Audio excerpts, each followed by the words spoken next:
Hello everyone, welcome to Keep It Casual. This is a very exciting and special video for the channel because this is the first Magic the Gathering video on the channel, with many more to come. Magic is my favourite card game, and perhaps maybe my favourite format of Magic is Commander. And with the 2020 Commander decks about to be released here in the UK, I thought a good way to kick things off would be an overview of my current Commander decks. There are quite a few to go through, but these won't be deck techs. They will solely be a brief overview of the actual commanders and the basic goals of the decks.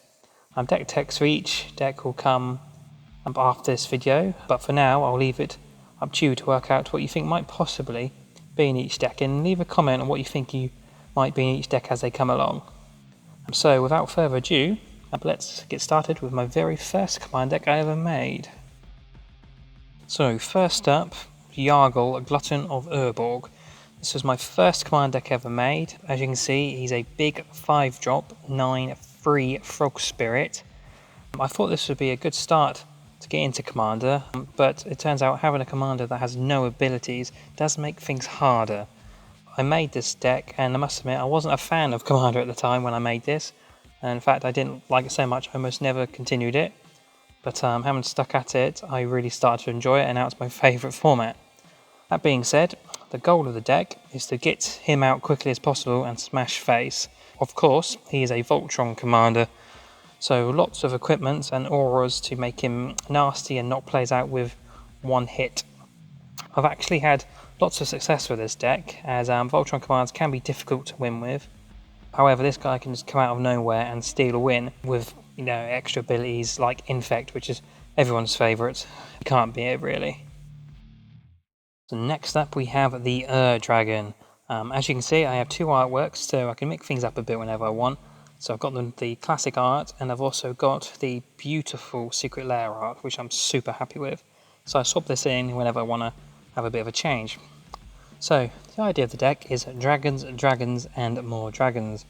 He makes them cheaper to play and draws me cards and cheats out cards from my hand.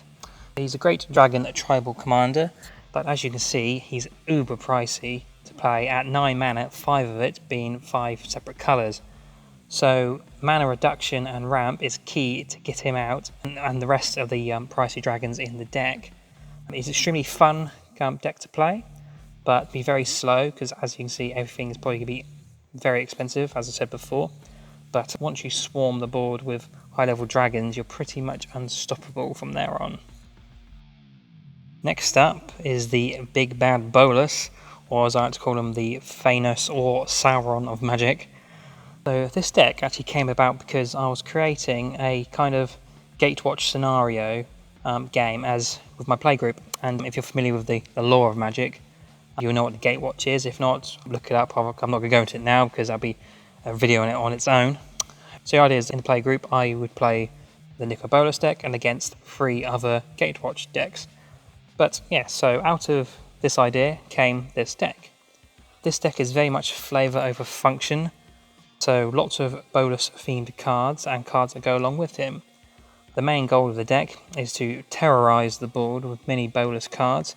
There are many Nico Bolus cards throughout Magic, and I've tried to fit as many of them as I can in this deck. They are always a threat, so the deck is about keeping the threat up and keeping the board tormented and your opponents scared throughout the game with Bolus's army. It's a good fun deck, and you just can't beat the shenanigans that Bolus can get up to. Next up, perhaps the most popular commander in the format, Atraxa Praetor's Voice. Now, for Atraxa, there are stereotypical ways to build the deck. However, like most of my decks, what draws me to the format is flavour, and more so flavour over function. Atraxa is the Lord of Praetors, so if you are familiar with Praetors, you can imagine what other horrors may lie in the deck, which I'll go into when the deck comes about, but you have to wait to see what's in that. I fell in love with the backstory of Phyrexia, so when making this deck, that's what I want to focus on. So it's full of Phyrexia cards, and the deck is just focusing on the horrors of Phyrexia, so it's a very horrific deck and one of my favourites to build. The main goal of the deck is to cause chaos. The main win con of the deck are firstly mass damage, as a lot of the creatures in Phyrexia are big, hulking, horrific monsters. Secondly, one main theme of Phyrexia is Infect, everyone's favourite, but it gets the job done. I love the deck, it's lots of fun. I love big scary monsters, one of my favourites, you can't really beat it.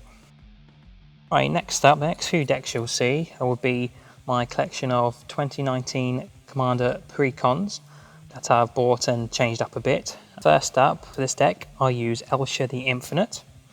The idea of the deck is to, there's lots of non-creature spells, and be able to play them off the top of your library is super handy, and every time you play a non-creature spell, Elsha gets bigger, so you can knock someone out of commander damage. That's essentially the goal of the deck. Quite simple, but can kick off quite well. It's not my normal type of deck I would play, as I'm more of a large monsters kind of guy, so I like Smash and Phase, but it can be I do like clever decks, and this deck can be very sneaky and clever at times, and just a nice, fresh, different take on the deck. Next up, with my 2019 precons, is Gerard Conclave Exile. Now this deck is about big tokens, big creatures, and Smash and Phase, which is my kind of deck. As I said, this deck is focused on simply getting out big creatures and doing mass amounts of damage. The commander himself can copy tokens, or copy other creatures to make the tokens, so you just flood the board and cause massive damage. Now, nothing much more I can say about it really, except that one reason I like it is because I always find that Gerard looks a bit like me, but that's just a self-indulgence.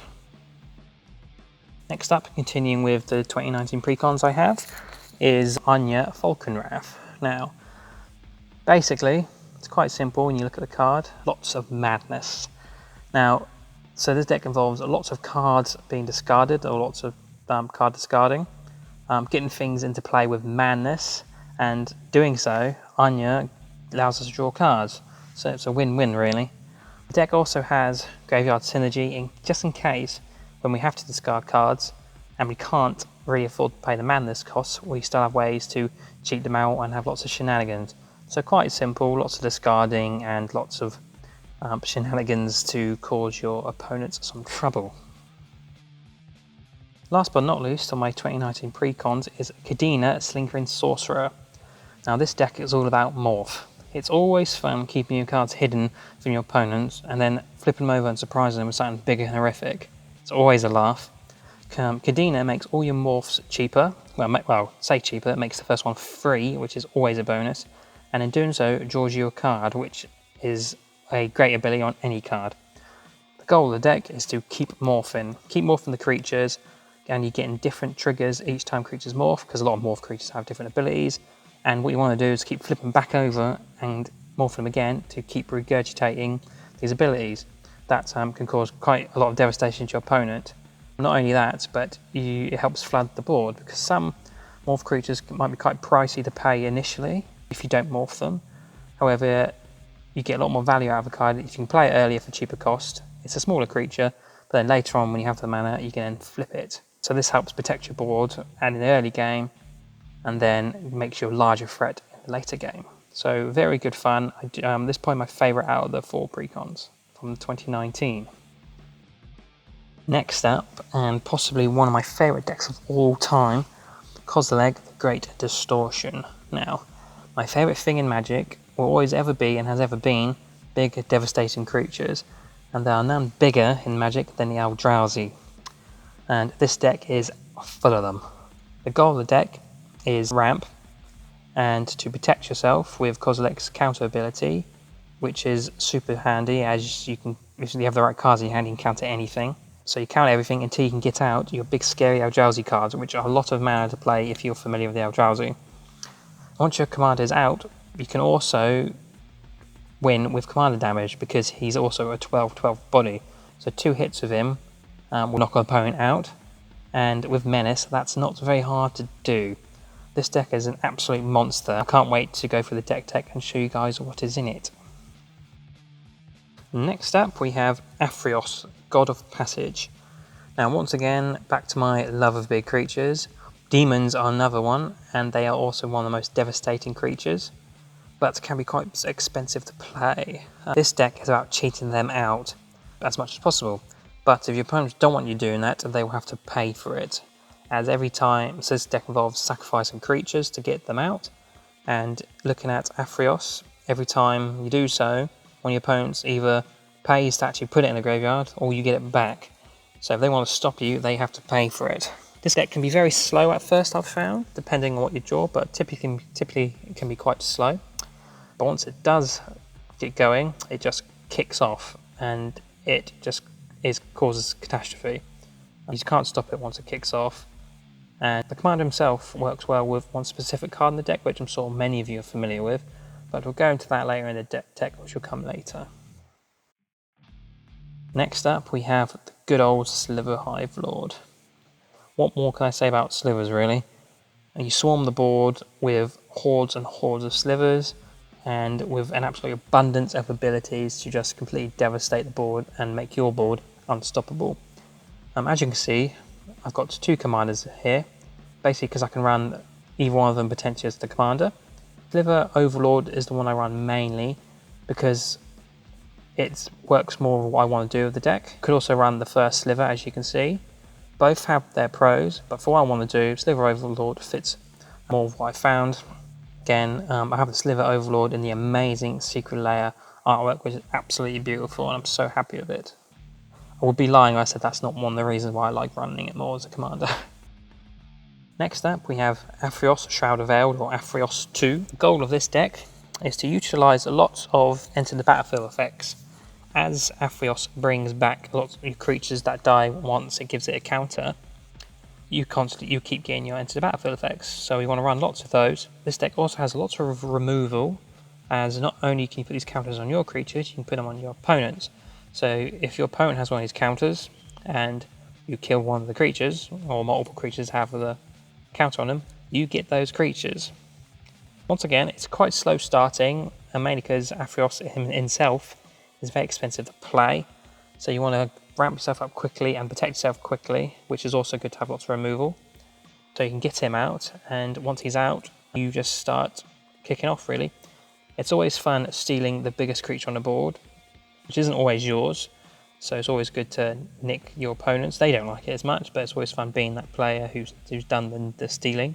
The fact that Aphrios also steals a creature when it gets exiled is amazing, because it means the opponent can't, in response, exile a card once you've killed it, so that it doesn't get stolen. They can't get around it that way. Next up is the man, the myth, the legend, Urza. What can I really say about Urza? He's recognised as one of the most powerful commanders in the format, and there's good reason why. However, I decided to build the deck in a more fun way, as once again I like flavourful, and he's, the Lord of Artifacts, so let's make him work with artifacts. There is a competitive way to build it, but like I say, I've gone for the more fun route than the competitive. Basically, the goal of the deck is get cheap artifacts out early onto the field and use Urza's ability to generate mana to cheat stuff out your library.